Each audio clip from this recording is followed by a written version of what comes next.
Hello, my name is Mark Taylor. Welcome to the Education on File podcast network. This show is sponsored by the National Association for Primary Education. Hello and welcome to the Education on File podcast. The place where we share creative and inspiring learning in our schools.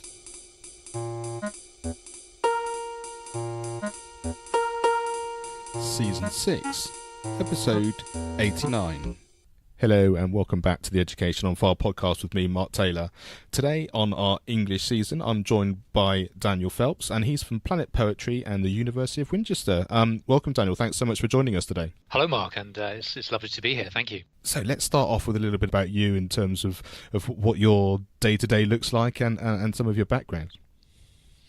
Okay, well, I have a rather mixed background. I started out as a primary school teacher and worked in several local schools as well as education other than at school.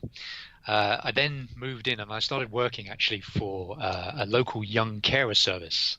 So that's supporting young people who are looking after somebody in their family with an illness or disability or long-term health condition. And that gravitated into me working at a national level, working on development and policy issues in regards to young carers. And now that's taken another step forward, really, and I do research now at the University of Winchester, and I'm working for a university in Switzerland as well on the issue of young carers, researching the impacts on them and looking at how we can move support and policy forward for them. And so how did Planet Poetry come about, and how does that fit into the mix of all those things? Okay, so how does it fit into the mix? I've always had this sort of writing streak that has always tried to come out, but it's not always been, as many of us know, it's not always been conducive with our day-to-day job and our work life. And I will talk in a minute about this novel, my first novel that I've written, Xientifica SOS. But throughout my work life, it's been very pressurized. Obviously, being a teacher, it's a huge workload.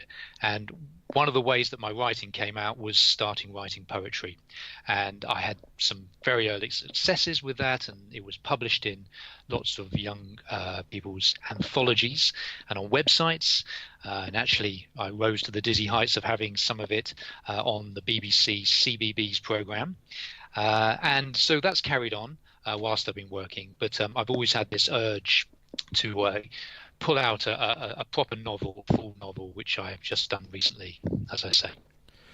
So why don't you take us into that? Tell us a bit about the novel and what it's all about and how people can get excited about going out to buy it.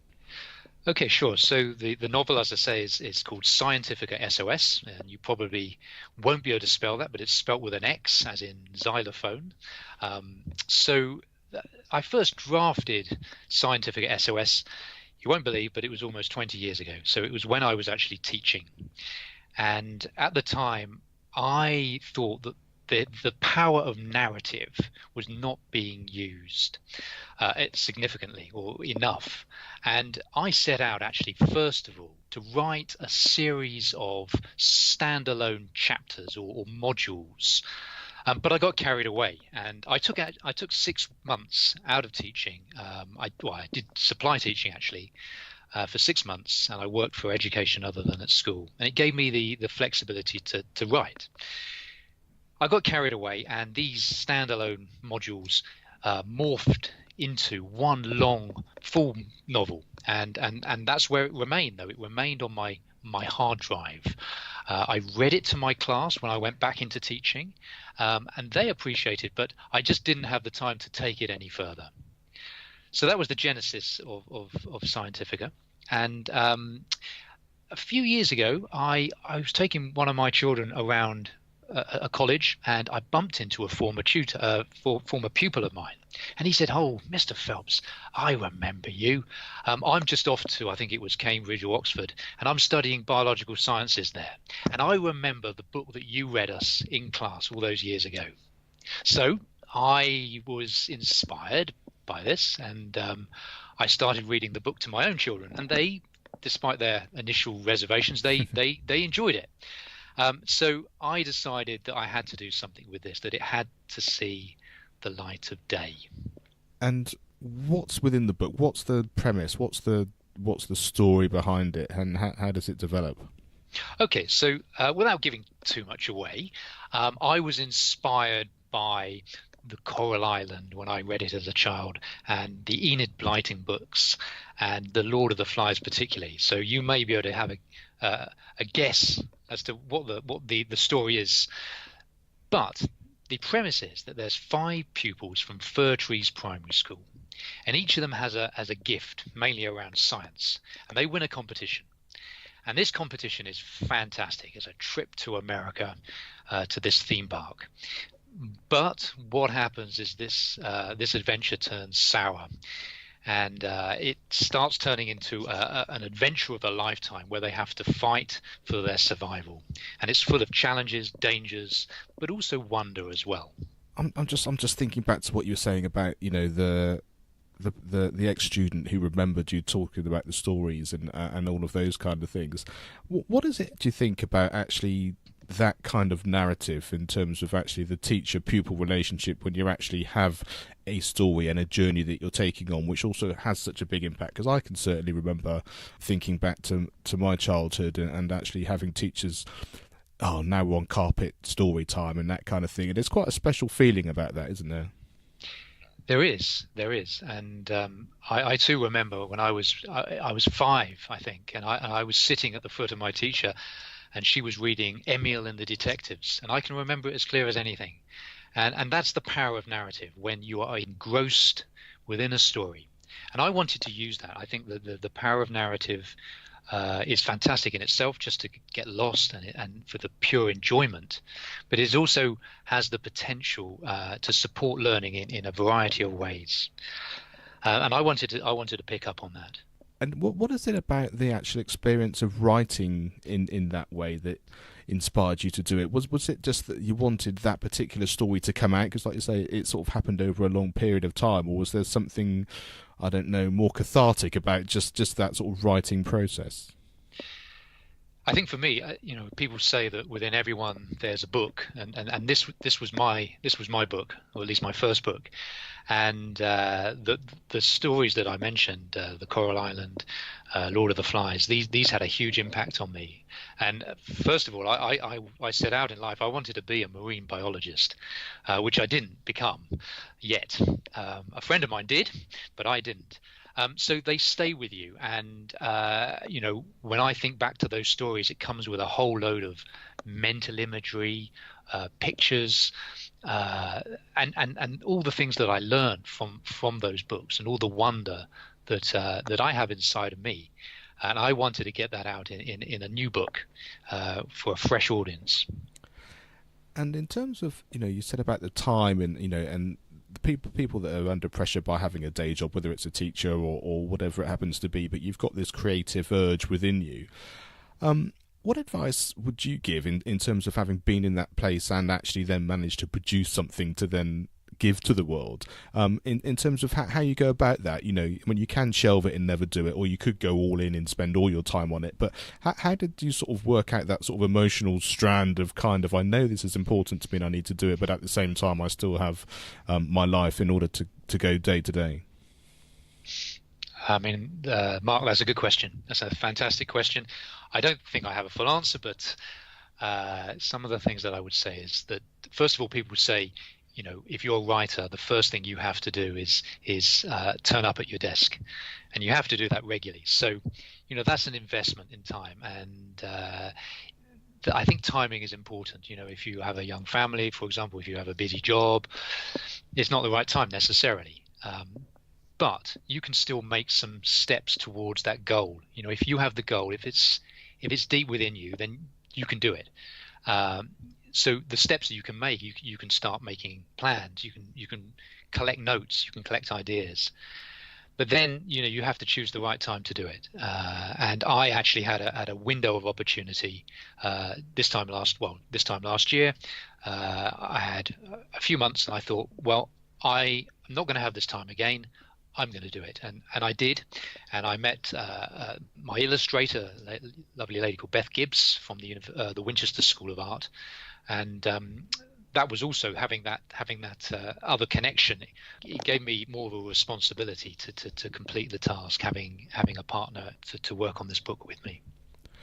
I think there is definitely, isn't there, something about when there's a something in the sand that says on this date or in this opportunity of whether it's the summer holidays or whether it happens to be by the time I get to Christmas I'm going to have done X, Y and Z, that actually enables you to move forward. Otherwise it does just sort of tick along as something which is going on and on and on and on. And I do find it interesting, that kind of process of when those things start to change enough. And I think actually, like you said, being patient, there is often a time and a place for these things, and it may be when you've got a small family you just really don't have the time, or when you're in a really high stressed job and you've got lots going on, that's not the time as well. But I think if you're just able to separate those things out enough to know that there's something in there that is important to me, which I will then go, whether that happens to be writing a book or whatever it is that you're passionate about, you will find the time. And if you allow that time to come in whichever way it is, then and anything is possible within that. And I think you're a great example of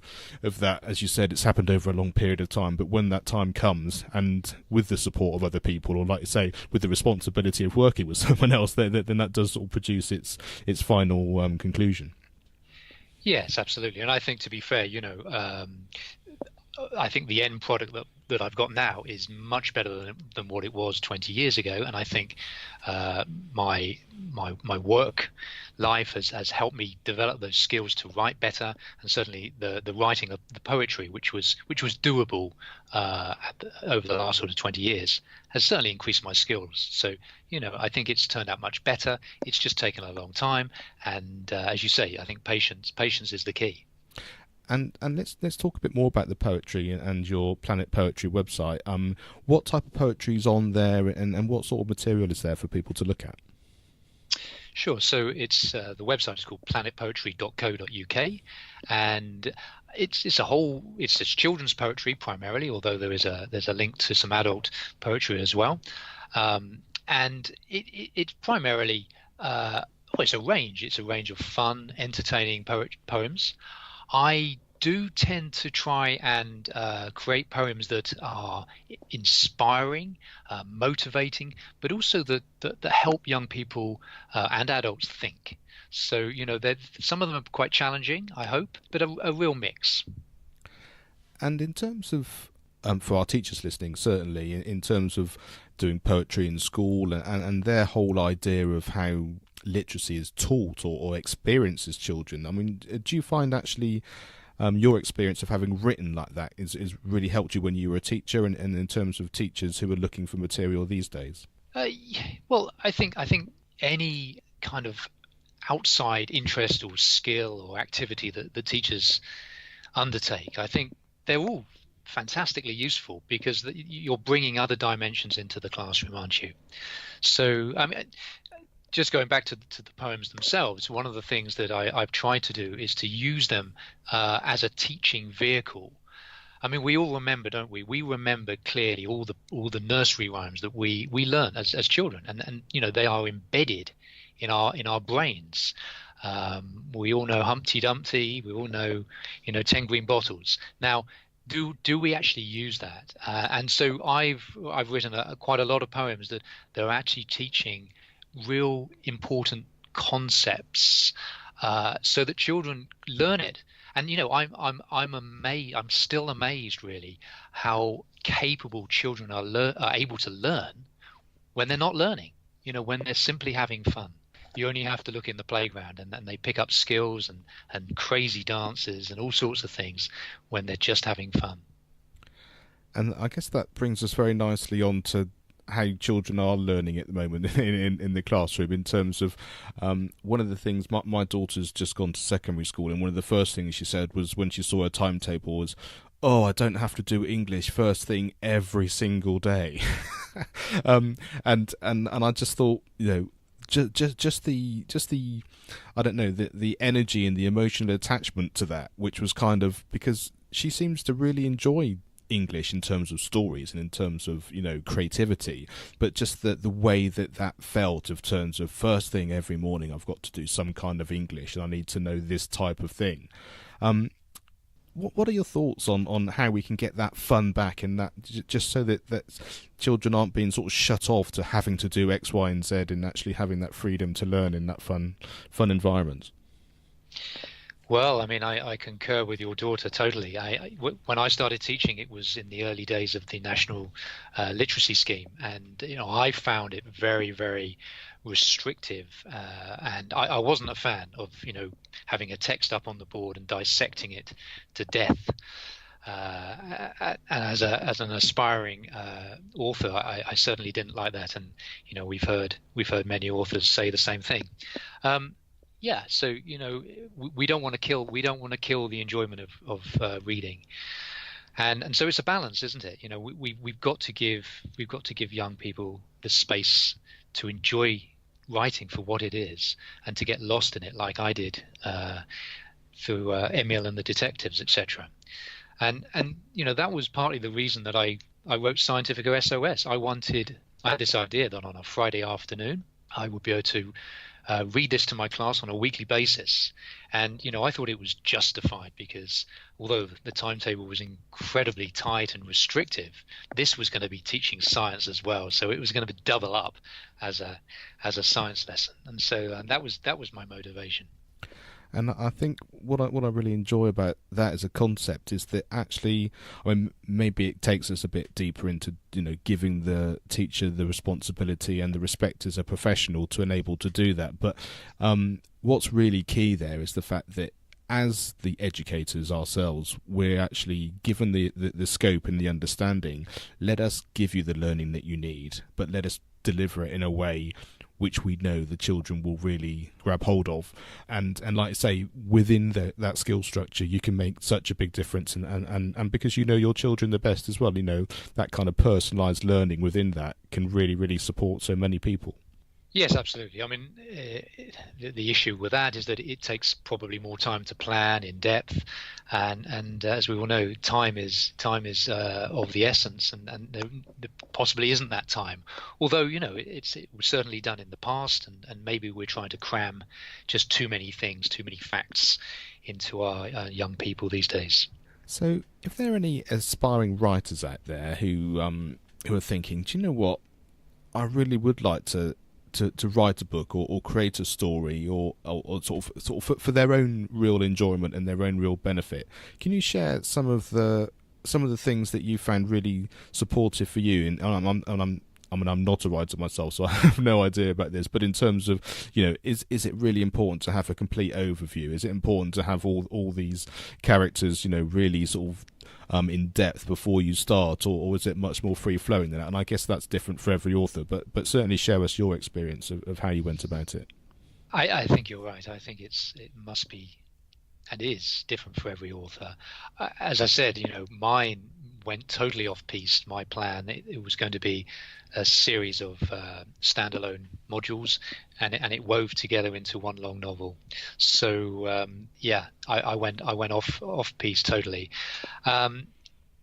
It also develops. It's organic. It's alive as you write it as well. So yeah, you have a goalpost which you aim for, but you don't necessarily get it in the goal, and you score another goal. So you reach a different destination, I'm sure, often. And I guess that's the great thing about creativity, isn't it? Is just almost getting out of those sort of confines that you have in so many parts of your life or so many areas of the curriculum. Is actually just when you're doing it purely for yourself, you can make up the rules to some extent and actually just go with the flow, and then from there your experience grows each time that you do it, and I think it's an interesting thing, especially for students these days as well, where there are so many rules of things that you have to do. I think they find it slightly difficult sometimes to have that freedom, and I think maybe just a combination of some structure within that actually gives them the more support to do those things. Absolutely. I mean, education for me is much broader than that. It's about nurturing creativity, nurturing curiosity. Helping children learn how to learn, and developing it and encouraging, lifelong learning habits. I mean, it has to be that. That's what we want them to do when they leave school. So we need to help those things when they're at school. In terms of the future of your book and those kind of things, we chatted just a little bit before in terms of gamification. How do you sort of see how you'd like it to take on a life beyond just being something that you can read? Sure. So, I mean, my first hope is that Xientifica SOS, that children enjoy it, pure and simple, that they enjoy it as a book, as an adventure. And I've tried to put in there a lot of descriptive bits, because not everybody's going to be able to travel to some of the places that I'm describing, and that's important. Secondly, I wanted to inspire young people with to look at the world differently, and to see science all around us because it's there, but also to see the beauty of science as well. Thirdly, I wanted to support people's learning. All the characters are continually asking questions of each other, of themselves. So I wanted to encourage questions. It helps, and I will go into this in a minute, hopefully, but it helps children to learn concepts, and it also helps them to remember facts and figures. And I've woven in lots of different memory tricks into the narrative. So, I think it's perfect for personal reading, for homeschooling, but also to be read as a class. And it's a fantastic launchpad, I think, for children to ask questions and to start exploring science themselves. So it sounded a little bit like the book itself is like a spark for learning and understanding and exploration. Can you tell us a little bit more about what that is and how that sort of works for you? Sure. So my degree was in experimental psychology, which was many years ago now. But I took away from that some simple messages about learning and teaching, and one was that children are wired to learn. They naturally pick up things, and we all know that. Secondly, is that children learn brilliantly from each other. The third one is that content is vital. Context is vital. Context provides meaning, and it helps us understand and remember things as well.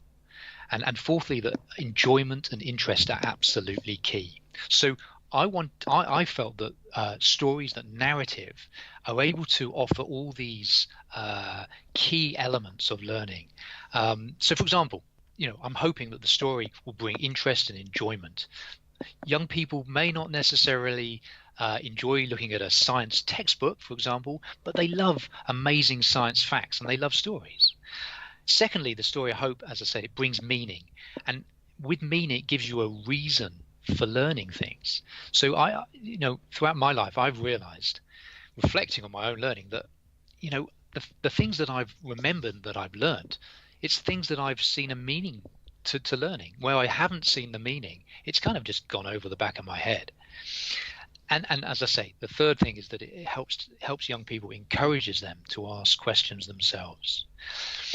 So that's the kind of the general thrust of the book. But the second thing is that narrative is a fantastic vehicle for context.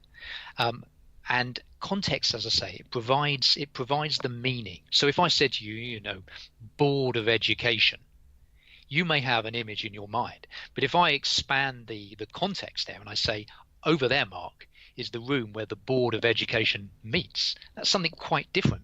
So the context is, as we know, it's vital. And as I say, I call it a context web. The context web will help young people understand what's going on, but it also helps things stick to it, just like a spider's web. The third thing is that the story helps young people to remember facts and figures. So I've woven some poems in there, for example. And as I say, we all remember the nursery rhymes of our childhood. And for example, here we go. So here's one about forces. We are the forces. We push and pull and twist. We make things move and we make things stop. We slow things down and we speed them up. Now, gravity is a special force. It pulls things down to the ground. If we didn't have gravity while sitting on the lavatory, we'd all start floating around. So, I put in things like that throughout the book, and that poem goes on a bit. And I've also woven in other memory hooks. So, for example, I'll read you a little text. This is a conversation between the characters in the story, and they're looking at a sunset, and the conversation goes like this. "The sun rises in the east, and that's over here," she said, nodding vaguely in the direction of our landing site. "That's how I used to remember that the sun rose in the east, because yeast makes bread rise." So these memory hooks are replete throughout the book. The fourth thing is that the children, the characters themselves, they're teaching each other. And as I said, when you look at in the playground, the older children are teaching the younger children all sorts of things, and this is what I've tried to encompass within the story as well. So I'll give you an example of that. So the children, the characters, have just discovered this incredibly beautiful blue lagoon, and there's tumbling waters and rainbows all around them. "So why do we get those rainbows?" I asked, gazing into the tumbling waters.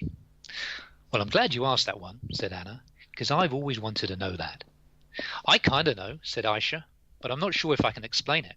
"Oh, go on, have a go, Aisha," urged Anna. "Okay," she sighed reluctantly, screwing up her face as she thought. "The white light from the sun," she began, "is made up of all the colours of the rainbow: red, orange, yellow, green, blue, indigo and violet. I remember that from the run or you get boiled in veg. My brother made that up. Anyway," she continued, "the water drops split up the sunlight into different parts, into its different colours. And that's it, really. We see all the different parts, all the colours."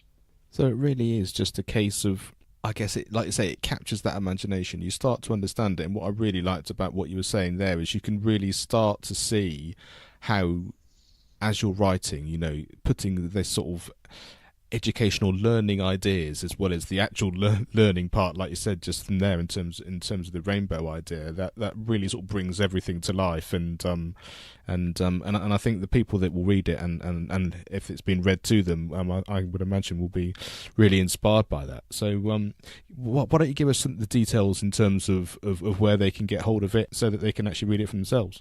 Sure. So Xientifica SOS, as I said, it's spelt with an X, as in xylophone, and there's no wizards or spells or anything like that. It's purely based on the wonder of nature, and I think there's enough of that out there for a lifetime. The adventure is aimed at children aged 8 to 12, although my father-in-law read it and I think he enjoyed it immensely. As I say, it's not a science book. It's first and foremost a children's adventure book, but it happens to have science in it. And you can buy this on Amazon, and it's in ebook form, Kindle form, but you can also buy a paperback copy. So tell me, what are your thoughts on the future and how life will look like in the coming years? Okay, so I think there's two things I'd like to say on that point. Firstly is around, well, we all have heard on the news continuously, really, about the stresses that children are under and the mental health crisis that we're facing with our young people. So I think for me, the more fun and excitement that we can bring to the classroom, the better. Where young people who are enjoying learning, that's when they're going to be learning best, and that's going to be helping their mental health in general. The second thing is that we're competing, aren't we, against technology in all areas of life, and particularly in education. Young people are spending more and more hours engrossed in games and mobile phones, etc. And the reason is they're exciting. So education, it needs to be exciting. We need to keep up in some way. So sort of horizon scanning, I suppose. You remember the film The Matrix, of course. Neo in The Matrix, he learnt karate in 2 minutes flat or whatever. And this was through a digitally downloaded training program where Morpheus was his coach and his fighting sparring partner. So I don't quite see that coming just yet. However, what I do see is that there's an increasing role for virtual reality simulations, a kind of hybrid, I suppose, between games and narrative stories where children are the agents in various simulations that have been carefully designed to provide learning opportunities and to explore, where they can explore different worlds. I think that the key thing here is that, we need some well-written training programs. So the narrative, if you like, needs to be strong. But yeah, I think we're going to see a lot of changes in education, and I don't think they're too far around the corner. I think that's a really interesting concept, and I can see almost every child in a classroom putting their hands up to say, yes, we'd like to be doing that tomorrow if it became an option. And it does just remind me a little bit, because I was just thinking about the time of that, and how that as an idea would work in today's classroom. And just recently again, I was watching the Sal Khan from the Khan Academy talk on the TED Talk, and him talking about the whole flipped classroom idea in terms of children learning certain things at home via videos and learning in their own time, at their own, progressing at their own rate, which then frees up the classroom time, because then the teachers are able to support the children in what they've already learnt rather than delivering what they need to learn in class. And I thought it just reminds me then, I thought actually when they've understood concepts or when they've done certain things elsewhere, either if it's pre-class or in a different time, to then sort of have the time to then enhance that and support the things they've learned, and then add on to that while you're doing something again, like you say, in a sort of a virtual reality world or whatever, when you're able to really almost experience it as well as learn it. I think those two things together really sort of an exciting concept of how learning could be from the future onwards. Yeah, so I think we have to be careful. I can see the teaching role shifting, if you like, to perhaps much more of a coaching role, guiding, inspiring, motivating, where teachers are, they act also as soundboards and helping the pupils reflect on their learning. More of a Morpheus type character, using the Matrix metaphor. But yeah, I think we still have to be very careful in how we go down that route. I don't think isolated learning is necessarily a good thing, and we are social beings, and I think that's very important. May I just read one other short episode of it? Short Please text. Do. Yeah. We watched the sun set over the water. Slowly, it dropped in the sky, growing larger as it fell. By the time it reached the sea, it had become a huge golden orb. For a moment, it seemed, we could walk right over to it, across the sea, which now sparkled and formed a carpet of gold, leading to a faraway treasure. And what a treasure it was! Our sun, a star, one of billions, but to us, special. Our sun that gives energy and life to our little planet. 8 minutes is what it takes, I remember my dad saying. 8 minutes for its light to reach us. Just as the waves were coming towards us now and breaking on the reef, the sun's light was also coming towards us in waves, but much, much faster. About 150 million kilometers in 8 minutes. That's pretty fast, isn't it? If you tried to drive to the sun in a car, Dad had told me once, it would take you over 150 years. So the book as well, it weaves in over 50 scientific concepts, facts and figures, ranging from shooting stars, meteorites, satellites. It talks about air pressure, the Earth's atmosphere, rainbows, focusing of light and lenses. It talks about the oxygen needed to sustain the body, the circulatory system, friction, gravity, surface area, pressure, volume, rainbows, thunder and lightning, and the list goes on as well. That's fantastic. Thank you so much for joining me, Daniel. It's been a real pleasure chatting to you, and I've certainly learnt a lot in terms of the writing process, in terms of how you've gone about it, and once again, it's planetarypoetry.co.uk is a place for all those poems and that part of the website, and you can get hold of the book on Amazon. Thank you very much for joining me today. Mark, thank you very much indeed. Thanks for listening to the Education on Fire podcast. For more information of each episode and to get in touch, go to educationonfire.com. Education is not the filling of a pail, but the lighting of a fire.